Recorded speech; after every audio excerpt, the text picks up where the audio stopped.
So like I said, we had a big day coming up for y'all. First, official brand interview. You seen in the last video, we interviewed 2 brands, just a little quick interview, but we here with Kofi, Keandre. They're here to tell us about them, how they started a brand, what they brand about, and well, what's the other shit you said? And take the orders to the see how they process these orders. The first question I wanted to ask both of y'all is, how did y'all get into fashion?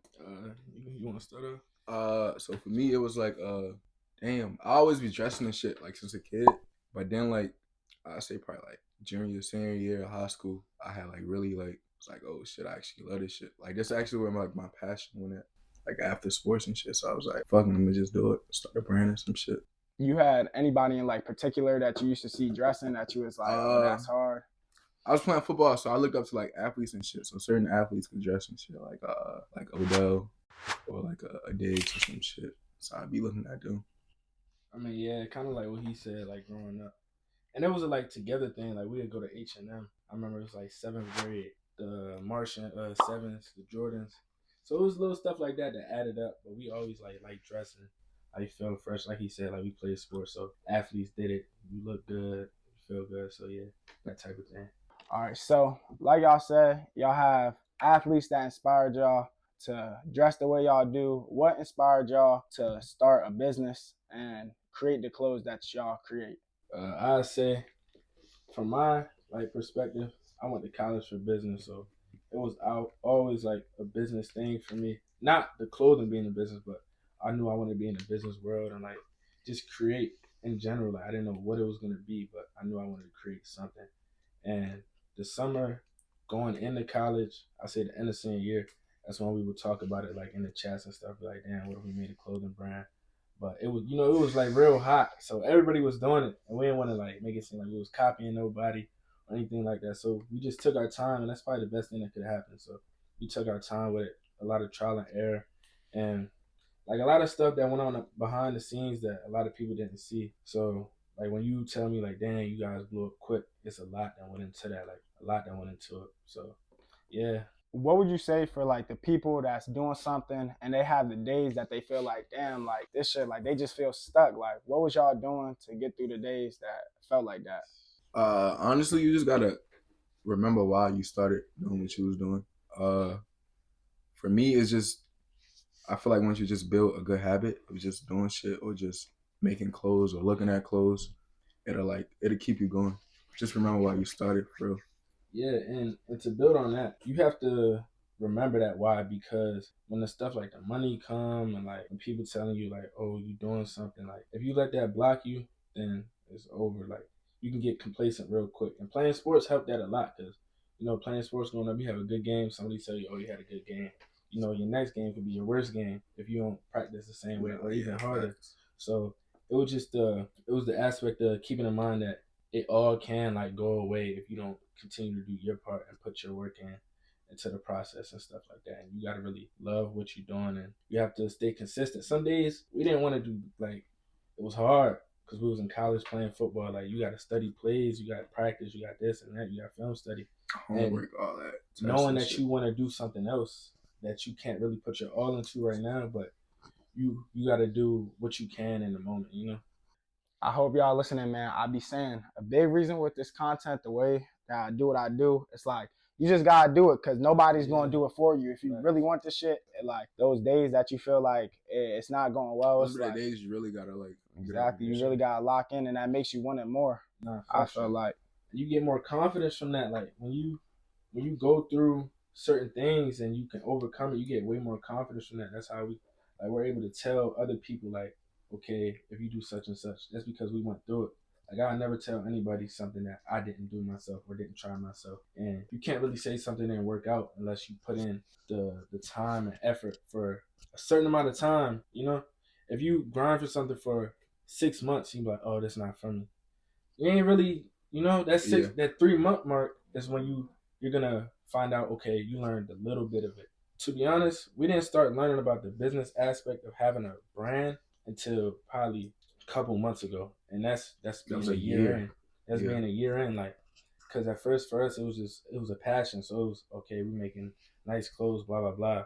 But then you got to look at, okay, I have a legal brand. Like, I got to talk to the banks about money and such and such. Like, how am I going to maximize my profits? Because you do have a business at the end of the day, no matter if it's a passion or what. So you gotta educate yourself. That's the number one thing. Educate yourself. But I ain't gonna lie, I definitely just forgot what I was about to say. Oh yeah, but my biggest problem is like I be in my head a lot. Like I be like I'll have a good day and then the next day it'd be bad and I just be like, damn, like how did this happen? Like yeah. No, as long as you just have more good days than bad, man. Everybody gonna have bad days. I feel like as long as you putting in the effort to like get better, you can't really have a bad day. Yeah. I'll spend 3 hours editing a video and then the shit get 300 views. I'll be like, damn. But it's like I'm learning, okay, maybe this is feedback. It's not doing as good. Maybe the video wasn't as high quality as I thought. Like, you know what I'm saying? And that's one thing you got to remember too. Like, why are your bad days bad days? Most of the time, it's like comparison. You want something so fast because you see everybody else got it. And it's not like you being jealous. It's just you have a passion for something. So if you see somebody's on the highest level, you want that, and you should want that. But you got to remember the steps that they took to get where they at. They was you at one point, you know. So you have to compare yourself to you yesterday instead of comparing yourself to the next man. Yeah, that too. But look at it, like if you do get 300 views, it was probably a time where you was getting like 20 views, 50 views. So just like be like, okay, damn, at least I do got 300 views. Some niggas dying and get 300 views. It's just how you look at shit. Bro. Another thing that keeps me going, like, I don't know if y'all think of it like this, but like every view I see, it's like, damn, that's like one head in the room. Like every person you sell your clothes to, like, damn, you might get, say you did horrible on a drop. I don't know if this ever happened before, but you sell 10 clothes. It's like, damn, I only sold 10 clothes, but that's 10 people wearing your shit outside, other people seeing it. You know what I'm saying? And personally, like for me, it's people wearing my shit, like wearing the brand. I don't like the money, cool, but when you start like seeing niggas wearing your shit, like birthdays or to like events, that's when it's like, oh shit, like my shit really matter, or like our shit really matter. We got some questions that people wanted to ask. I ain't gonna lie, I already forgot them. So the first question is, what is Kebo? It's just our names like combined. Like the name itself, like Kebo is the first 2 letters of his first name, the first 2 letters of my last name. And Max came up with that actually, because he was like, we need something that's like marketable, like something you could see in a store. Like he started like talking about like designer and stuff like that. And most of the time, it is like the person's name because it's timeless. Like certain things can die out. Like you see a lot of the brands now with certain names like Rich this, Rich that, and we was like motion this, motion that. And the crazy thing is, like in the beginning, we was going that route, but it didn't feel right because it wasn't like true to us. And the designs you see, like it wouldn't even match. But, and that the names we was going after at first, you wouldn't even like see that name in a fucking store. Like y'all ever been to like a Bloomingdale's or like a Macy's or some shit? Mm-hmm. Imagine if you see like Rich Criminals as a brand in a Macy's or some shit. Another question is, what tools do you need to start a clothing brand? First, if you don't design yourself, I say you can look for designers, but you have to have some type of creativeness in you. Like you have to have an idea first. You know, a lot of people get a designer and they be like, okay, yeah, just make me something. That's not really you. You know, like if I go to you and ask you to do my project for me, that's all your work, and then I have no personal connection with that piece. You know. Yeah. So if I would have made these and just threw them out, I have no personal connection. And it's little stuff that goes into the pieces, like even with the 07 varsity. 07, it just don't mean nothing to nobody else, but I was just thinking like it's like little stuff like that. I was born in 04, he was born in 03, so I just combined 07.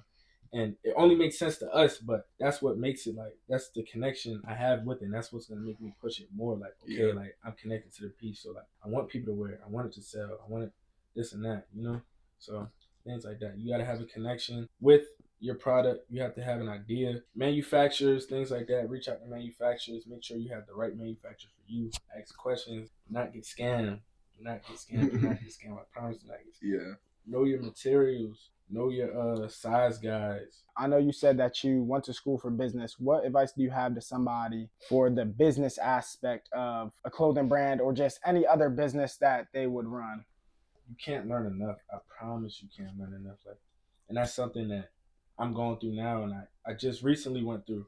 And you have to connect with as much people as you can and make it genuine, you know? Like, if you have a genuine question for somebody, ask that question. Like, don't be too embarrassed. Everybody has questions, you know? So I just ask all the questions I can.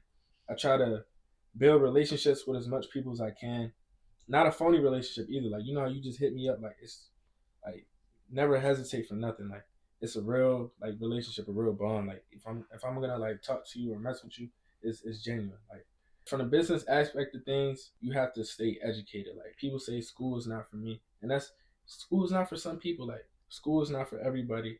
I go to school because I feel like that gives me a boost in staying aware of what the business trends and things like that, stuff that go hand in hand with the clothing brand. But people get rich all the time and make money off of not going to school, but I guarantee you they're educated on what they're doing. And you have to get as much knowledge as you can, do your own research and things like that. Look, this some knowledge. I did some research. The Summer Takeover, correct me if I'm wrong, was your first pre-made drop. No. Literally just a fucking lie.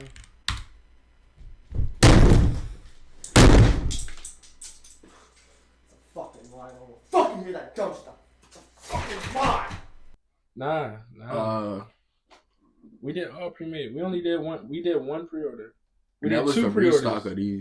Yeah, I was gonna say because I remember I waited 6 weeks for my. Another manufacturer thing, like you're gonna run into some. Yeah, you're gonna run into BS, problems. Bro, like, Yeah. Ran into some problems. I had to sell my blue hoodie because we got short of the hoodie, and somebody waited their time. So yeah, they got to get their stuff, you know. And I'd rather give you mine before I say. You don't even got a blue hoodie, dude. Yeah, but it's cool. I give you mine. That's crazy. That's some shit right there. Yo, that's some shit right there. Giving up your hoodie. Yeah. Yo, that's some real shit right there. Yeah, but nah, because if you're willing to wait that amount of time, or just willing to buy a product from us, that says a lot. So yeah.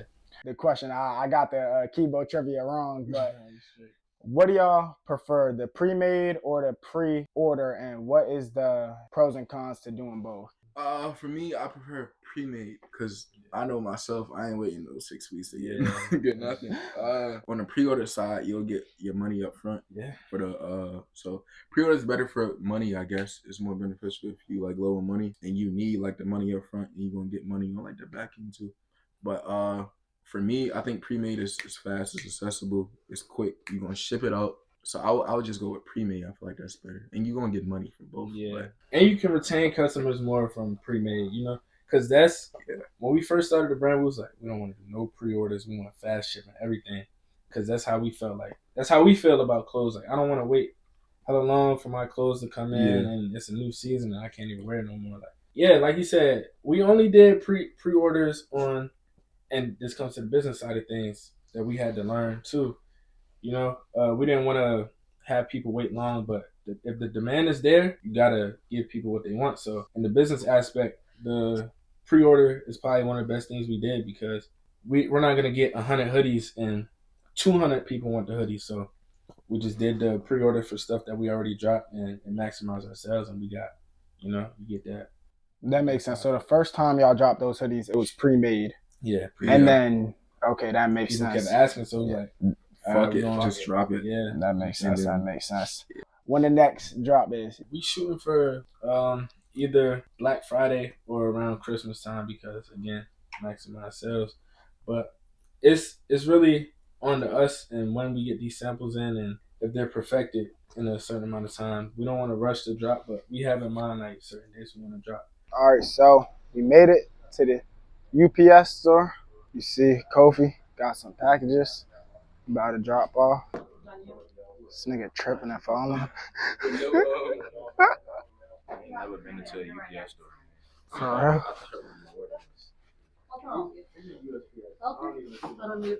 I can't get to it. It's that fast. That fast. In and out. What are you doing, guys? YouTube? Yeah, Yeah. we doing YouTube. Say I was. I'm saying that John was in and out. When you got the labels on there, it's easier. It's really it never takes long. We had to take a bunch of orders. We went to USPS. We just went to the drop. So they just took it to the butt and we put it in a crates and stuff. Cut this stuff off. Like we can't do nothing. Like We can't with speed it. Like this shit somebody, and the shipping doesn't take. It's 2 to 4 days, but they always ask like, okay, what's going on with this and that. Once it's dropped off, it's the post office. Like we can't do nothing. We can't do nothing about it. Like we have our own shipping time. Like we pay for the 2 to 4 shipping days. Hey, contact you USPS. They the middleman, bro. Don't get mad at them, bro. Don't I'm get mad saying at them. they trying their best. You heard they paying for the 2 for $4. That's the expensive one. It's free shipping and everything. Like, I hope y'all genuinely enjoyed this shit, bro. Cause I really enjoyed this shit myself. They had a lot of good shit to say, bro. We saw them take the orders. We got some estimated drop dates. Hey, but bro, we got some more shit with Kebo in storage. Shout out to Carl, bro. I ain't gonna lie. Without Carl, bro, I wouldn't be here right now. Hey, without my nigga Miles, I wouldn't be here right now, bro. We'll catch y'all in the next one. Let me know if I cooked. Let me know if I cooked. For one of the questions, what's y'all favorite piece that y'all have done? That I'm cooked. I'm cooked. I'm cooked, bro. Oh my God. I'm stuttering. I'm stuttering trying to talk to y'all. Imagine what it's gonna be like when I'm trying to talk to them. What was your like?